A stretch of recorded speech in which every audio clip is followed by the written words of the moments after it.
मित्रांनो, मुकद्दर ह्या नावाची आणि औरंगजेबाच्या आयुष्यावर आधारित असलेली एक सुंदर कादंबरी श्री स्वप्नील कोलते सरांनी लिहिली आहे. ह्या कादंबरीची लिंक मी या व्हिडिओच्या डिस्क्रिप्शन बॉक्समध्ये सुद्धा दिली आहे. प्रेक्षकांनी ती कादंबरी मागवून आवर्जून वाचावी अशी माझी सर्वांना नम्र विनंती आहे. मुकद्दर ह्या कादंबरीमध्ये लेखक श्री स्वप्नील कोलते सरांनी एक औरंगजेबाशी संबंधित असा मजेदार प्रसंग सांगितला आहे. हा प्रसंग जेव्हा मी पहिल्यांदा वाचला तेव्हा त्यावर माझा विश्वासच बसला नाही. एका ऐतिहासिक कादंबरीला अधिक रंजक बनवण्यासाठी स्वप्नील सरांनी हा काल्पनिक प्रसंग त्यात लिहिला असावा अशीच माझी समजूत झाली होती. हा प्रसंग साधारणतः असा आहे. साल 1706च्या सुमारास औरंगजेब आपल्या लवाजम्यासहित देवापूरहून अहमदनगरकडे निघालेला होता आणि अचानक मराठ्यांच्या 2 टोळ्यांनी त्याच्या लवाजम्यावर भयंकर हल्ला चढवला. औरंगजेबाच्या लवाजम्यातल्या सैनिकांची भयंकर लांडगेतोड सुद्धा केली. तसं औरंगजेबाभोवती नेहमीच 2-4 हजार सशस्त्र सैनिकांचं कड असायचं. त्याचं ते सुरक्षा कवच असायचं. पण मराठ्यांच्या वेगवान आणि भयंकर हल्ल्यापुढं त्या संरक्षण कड्याची एक बाजू साफ कापून काढण्यात आली आणि सोन्याच्या पालखीत बसलेला आलमगीर औरंगजेब सशस्त्र मराठ्यांसमोर अगदी उघडा पडला होता. औरंगजेबाला ठार मारण्याची मराठ्यांना आलेली ती एक सुवर्ण संधी होती आणि ह्यावेळी जर मराठ्यांनी आपल्या मनात आणलं असतं तर ते औरंगजेबाला अगदी सहजरित्या मारून टाकू शकत होते. पण आश्चर्याची गोष्ट म्हणजे ह्यावेळी औरंगजेबाला मराठ्यांनी बिलकुलही धक्का लावला नाही. दुरून केवळ त्याच्याकडं नुसतं बघत राहिले. एवढंच नव्हे तर औरंगजेबाची सोन्याची पालखी पाहताच त्या मराठ्यांच्या टोळीच्या म्होरक्यानं सगळ्यांना असा आदेश दिला की चुपचाप मागं फिरा. म्हणजे याचा अर्थ असा होता मित्रांनो की मराठ्यांनी अगदी जाणीवपूर्वक औरंगजेबाला जीवदान दिलं होतं. त्याला ठार मारण्याची जी संधी आली होती ती सोडून मराठे छावणीतलं इतर सगळं सामान सुमान लुटून परत माघारी गेले होते. हा प्रसंग वाचून माझ्या मनात अनेक प्रश्न निर्माण झाले. तसं मित्रांनो, औरंगजेब म्हणजे मराठ्यांचा सगळ्यात मुख्य आणि मोठा शत्रू होता. मला असं अगोदर वाटत होतं की औरंगजेबानं ज्या क्रूरतेनं आपल्या शंभूराजेंची हत्या केली होती त्याचा प्रचंड राग मराठ्यांच्या मनात त्यावेळी असावा आणि औरंगजेब जिथं दिसल तिथंच त्याला ठेचून काढण्याची सगळ्या मराठ्यांची मानसिकता असेल असं मला वाटलेलं होतं. पण हा प्रसंग मात्र माझ्या समजुतीला छेद देणारा होता. एवढी औरंगजेबाला ठार मारण्याची सुवर्ण संधी आलेली असताना त्याला जीवदान देऊन माघारी फिरण्यात मराठ्यांचा काय हेतू होता हा प्रश्न आपल्यासारखाच मलाही खूप सतावत होता. मग ह्या ऐतिहासिक प्रसंगाला लिहिताना श्री स्वप्नील सरांनी कुठला ऐतिहासिक आधार घेतला असावा ह्याचा मी जरासा शोध घेतला आणि मित्रांनो, मला असं आढळून आलं की स्वप्नील सरांनी मुकद्दर कादंबरीत जो प्रकार घातला आहे, हा जो प्रसंग घातला आहे तो 100% ऐतिहासिक पुराव्यावर आधारित आहे. हा प्रसंग एका अशा इतिहासकारानं लिहून ठेवला आहे जो स्वतः मुघलांच्या छावणीत होता आणि स्वतःच्या डोळ्यांनी त्यानं हा सर्व प्रसंग पाहिलेला होता. त्यामुळं ह्या प्रसंगाच्या सत्यतेबाबत काहीही शंकाच नाही. मित्रांनो, हा प्रसंग स्वतःच्या डोळ्यांनी पाहून तो लिहून ठेवणाऱ्या इतिहासकाराचं नाव आहे भीमसेन सक्सेना बुऱ्हाणपुरी. त्यानं आपल्या तारीके दिलकुशा नावाच्या पुस्तकात हा प्रसंग विस्तृतपणे लिहून ठेवला आहे. मित्रांनो, इंग्रजीत काही सुंदर म्हणी आहे जसं की turn your adversities into opportunities आणि आणखी एक म्हण अशी आहे की if your life gives you a lemon then make lemonade and enjoy it. याचा अर्थ असा की बुद्धिमान, शूर आणि कर्तृत्ववान माणसं आपल्यावर आलेल्या संकटांचं रूपांतर संधीमध्ये करतात आणि आपल्या आयुष्यात पुढे निघून जातात. महाराष्ट्रावर आलेल्या औरंगजेबाच्या संकटाचं मराठ्यांनी असंच एका नव्या संधीमध्ये रूपांतरण केलं होतं. संपूर्ण दख्खनला आणि शिवरायांनी उभारलेल्या स्वराज्याला गिळंकृत करून त्या सर्व प्रदेशाला दारुल इस्लाम बनवायचा चंगच औरंगजेबानं बांधलेला होता. त्याचा तो वज्र निर्धारच होता.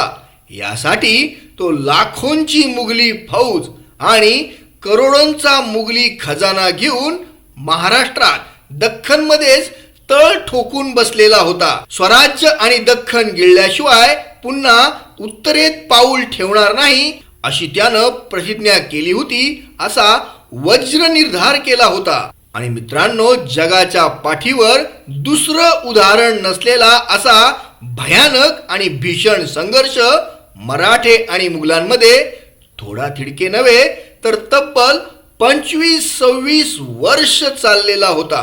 मराठी माणसांनी शरण यावं म्हणून औरंगजेबानं महाराष्ट्रावर भयंकर अत्याचार केले होते. उभी पिकं जाळली जात होती. गावच्या गावं कत्तल केली जात होती. स्त्रियांवर खूप अनन्वित अत्याचार केले जात होते. जिथून जिथून मुघली फौजा जायच्या तिथं तिथं गवताचं पात सुद्धा उगवणार नाही अशी औरंगजेब व्यवस्था करत होता. पण शंभूराजेंच्या झालेल्या क्रूर हत्येमुळं मराठे प्रचंड पेटून उठलेले होते. पण त्यावेळी औरंगजेबासमोर मराठ्यांनी झुकण्यासाठी साफ नकार दिला. घराघरात योद्धे निर्माण झाले होते. पण औरंगजेबही मोठा जिद्दीचा होता. मित्रांनो, युद्धासाठी प्रचंड पैसा लागत असतो. मग औरंगजेबाचा पैसा सोबत आलेला खजिना कमी पडला म्हणून त्यानं मुघल साम्राज्यातल्या इतर सर्व प्रांतांचा महसूल इकडं महाराष्ट्रात आणि दख्खनमध्ये वळवायला सुरुवात केली. आणि त्यातून मराठ्यांना उद्योगाची एक नवी संधी निर्माण झाली. मित्रांनो, त्या अगोदर महाराष्ट्राची परिस्थिती नेमकं त्याच वेळी पडलेल्या अनेक दुष्काळांमुळं तसंच मुघलांनी आणलेल्या सुलतानी संकटांमुळं त्यांनी केलेल्या जाळपोळीमुळं अत्यंत हालाकीची झाली होती. पण औरंगजेबानं जो इतर प्रदेशांचा महसूल महाराष्ट्रात वळवला, ही मुघलांची रसद म्हणजे मराठ्यांसारखी संजीवनी सारखीच काम करून गेली होती. आणि मग शिवरायांनी जो कानमंत्र दिला होता की माझा एक एक किल्ला मी एक एक वरूस लढवीन, संपूर्ण महाराष्ट्र जिंकायला औरंगजेबाला 300 वर्ष लागतील, त्याच मंत्राचा आधार घेत आणि शिवरायांनीच शिकवलेल्या गनिमी काव्याचाही आधार घेतला. आपल्यावर आक्रमण करायला आलेल्या मुघलांनाच मराठ्यांनी आपली शिकार बनवलं. पण मुघलांना ठार मारण्यात मराठ्यांना नंतर नंतर बिलकुल रसच राहिलेला नव्हता. मुघल सरदारांना पकडायचं, त्यांचं सगळं सामान सुमान हिसकून घ्यायचं, त्यांच्याकडनं खंडणी वसूल करायची आणि नंतर त्यांना सोडून द्यायचं असा उद्योग मराठ्यांनी चालवलेला होता. मित्रांनो, कुठलंही युद्ध हे इकॉनॉमीवर चालतं. प्रत्येक युद्धात पाण्यासारखा पैसा ओतावा लागतो. आणि मुघल महाराष्ट्रात लाखोंची फौज आणि लाखो जनावरं घेऊन आले होते. प्रचंड युद्ध सामग्री घेऊन आले होते. या सगळ्या लाखो सैनिकांचा पगार पाणी, त्यांचं खाणंपिणं तसंच त्यांच्या जनावरांचा चारा पाणी यासाठीच रोज लाखो रुपये वहावे लागत होते. या भीषण विनाशकारी युद्धात दरवर्षी 1 लाख सैनिक ठार व्हायचे. मग नव्यानं सैनिकांची भरती करायची, त्यासाठीही प्रचंड पैसा औरंगजेबाला ओतावा लागायचा. महामारीमुळं जनावरही मरायची. नवीन जनावरं आणण्यासाठीही लाखो रुपये खर्च करावे लागायचे.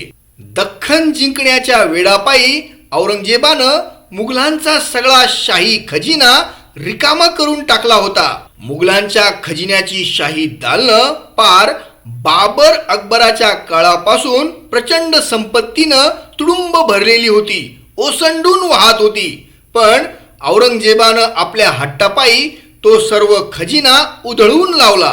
तो खजिना कमी पडला म्हणून इतर सर्व प्रांतांचा महसूल त्यानं निव्वळ दख्खनच्या युद्धात खर्च करायला सुरुवात केली आणि मग मराठ्यांची चंगळच झाली. मराठ्यांनी युद्धाचा एक व्यापारच मांडलेला होता. आपले किल्ले मराठे त्यातली रसद दाळूगोळा संपेपर्यंत अगदी त्वेषानं लढवायचे आणि एकदा का ती संपत आली, मुघल सैनिक कंटाळले की मग ते तिथल्या सरदाराशी चोरून त्याच्या व्यवहाराची बोलणी चालवायचे. लाखो रुपयांची मोठी रक्कम तिथल्या मुघल सरदारांकडून घेऊन मराठे तो किल्ला मुघलांच्या हवाली करायचे आणि मग मुघल आपल्या खर्चानं पदर मोडीनं त्या तटबंदीची पुन्हा दुरुस्ती करायचे. तिथली रसद आणि दारुगोळा पुन्हा भरायचे आणि पुन्हा एकदा किल्ला सुसज्ज झाला की अर्ध्या रात्री मराठे येऊन तिथल्या मुघलांना पुन्हा हाकलून द्यायचे. मग पहिले पाडे पुन्हा सुरू व्हायचे. एकच किल्ला मराठ्यांनी मुघलांना कित्येक वेळा विकलेला होता. थोडक्यात काय तर दख्खनची ही मोहीम मुघलांसाठी आणि औरंगजेबासाठी आतबट्ट्याचा व्यवहार ठरलेली होती, तर मराठ्यांसाठी प्रचंड फायद्याची गोष्ट ठरलेली होती. मुघलांचे सरदार म्हणजे आता मराठ्यांसाठी दुभत्या गायी बनलेल्या होत्या. म्हणजे ह्या मुघल सरदार रूपी गायींचं पालन पोषण औरंगजेब करायचा, त्यांचं शेणमूत काढायचा, त्यांना खाऊ पिऊ घालायचा. पण त्या गायींच्या दुधाच्या मलाईवर मराठेच आयतेच ताव मारायचे. मुघली सरदार आणि औरंगजेब म्हणजे मराठ्यांसाठी सोन्याचं अंड देणारे कोंबडी बनलेले होते. भीमसेन सक्सेना असं लिहितो, औरंगाबाद ते अहमदनगर या रस्त्यावर मराठे खूप सोनं लुटायचे. त्यामुळं ह्या रस्त्याला त्यांनी नाव बदलून सोन्याचा रस्ता असंच नाव दिलेलं होतं. मग तुम्हीच विचार करा मित्रांनो, असं सोन्याचं अंड देणाऱ्या कोंबडीला म्हणजे औरंगजेबाला एकदम फाडून खाणं मराठ्यांसाठी फार तोट्याची गोष्ट होती, फार नुकसानीचा धंदा होता. मराठ्यांनी यावेळी एकत्रितपणे असं धोरण ठरवलं होतं की ह्या औरंगजेबाला परत उत्तरेतही जाऊ द्यायचं नाही आणि इथंही ठार मारायचं नाही. नुसतं रोज लुटायचं आणि त्याचा माल खिशात घालायचा. तसा औरंगजेबाचं वय झालं होतं. वृद्धाप काळामुळं तो अधूनमधून आजारी पडायचा. पण औरंगजेब आजारी पडला की सगळ्यात जास्त दुःख व्हायचं ते मराठ्यांनाच आणि मराठे औरंगजेबाच्या दीर्घायुष्यासाठी नवस करायचे आणि तो आजारातून बरा झाला की प्रसाद आणि पेढे सुद्धा वाटायचे. पण जेव्हा औरंगजेब आजारी पडायचा तेव्हा त्याच्या सरदारांना मात्र आनंदाच्या उकळ्या फुटायचा. हे म्हातारं लवकर गचकावं आणि कंटाळवानं रखडलेलं हे 25-26 वर्षांचं भयानक युद्ध एकदाच संपून जावं म्हणून सगळे मुघल सरदार देवाकडे प्रार्थना करायचे. मुघलांच्या छावणीत एक प्रकारे औरंगजेबानं सगळ्या मुघल सरदारांना, ज्यामध्ये राजपूत सरदार आणि अफगाणी सरदारांचा विशेष भरणा होता, त्यांना गेले 25-26 वर्ष दख्खनमध्येच अडकवून ठेवलं होतं.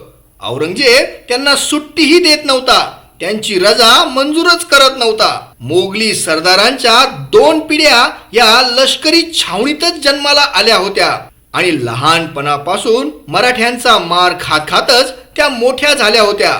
मोगली सरदारांच्या 2 पिढ्या ह्या मराठ्यांच्या दहशतीतच जगल्या होत्या. मोगली सरदार आणि त्यांचे सैनिक मराठ्यांशी लढण्याऐवजी मराठ्यांच्या हातापाया पडून आणि त्यांना खंडणी देऊन स्वतःचा जीव वाचवण्यातच धन्यता मानत होते.